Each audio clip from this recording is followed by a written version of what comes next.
Did one yesterday with Victoria,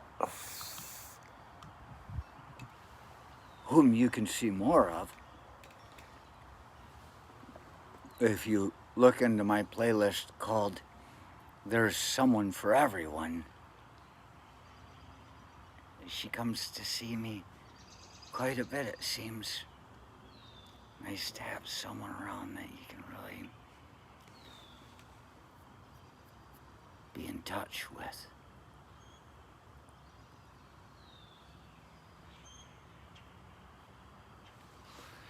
We did one called A Dreamlike State. I'll put it down there in the damn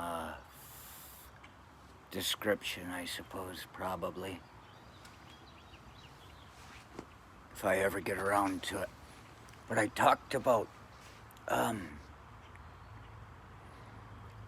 this cannibalistic village in China that I'm saw a documentary in the early 2000s when I knew Pure Legend pretty well. We watched this thing.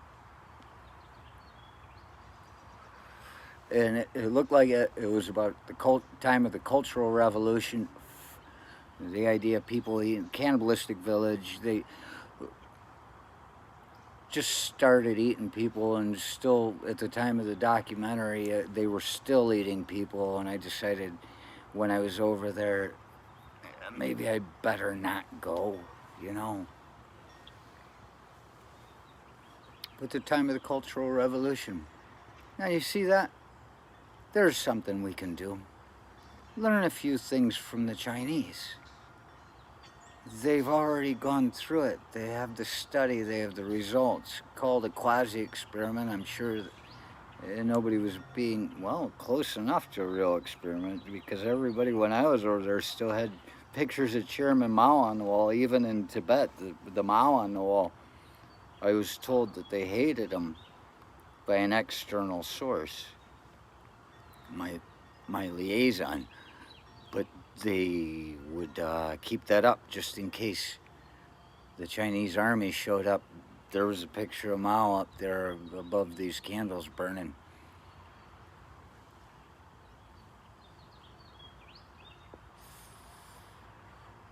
So he was pretty influential. We could learn a few things from them. You see what Chairman Mao did. I'm not going to talk all bad about Mao. Everybody goes one way or the other. You can't just be stuck to it. It's just, I heard Elton John just now was on the damn Alexa, and I was like, and I realized, no, this song doesn't bother me at all. I get really, Elton John, I usually have to change the station because it doesn't fit in with my mindset, with my energy level, something like that. With Rocket Man, that was on, and I realized, you know, there was no surprise. I was just, oh, you can let that play. I like that song. So you can't just hate somebody because you hate them and hate everything they do because you hate them. You don't even have to hate them.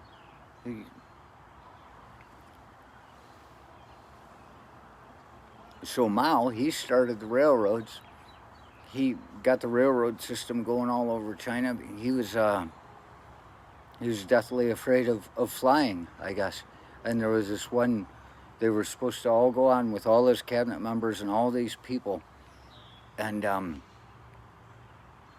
he had some sort of premonition, supposedly, about, no, I'm taking a train.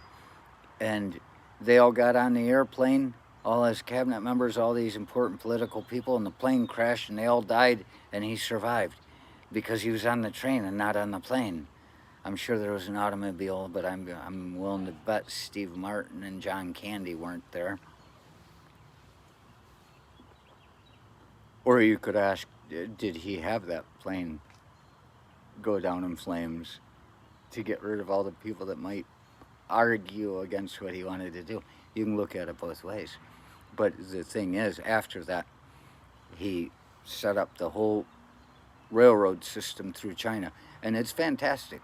You can go anywhere. I love the trains. And You know, he also put all the characters one language. They're, you know, writing. That way, all the different dialects, they could still read the same way. And he did a lot for massage therapy or acupuncture and stuff like that. Yeah, he put scientists on the job. He did things like that time that he took at the time of the Cultural Revolution. You might not know this. He took the professors out of the colleges and all the literate people, all the higher class people, and he sent them out to farms. They needed to be re-educated. And while they were out there, they're just a bunch of dumb professors. They don't know how to grow a crop. They don't know anything. They were probably taking everything from them they could get to come out of the ground, but they were starving.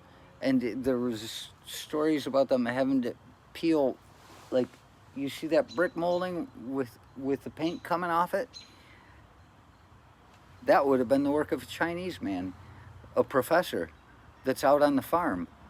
And he's hungry. So they're peeling wood off the door frames. It would have been paint, lead-based paint.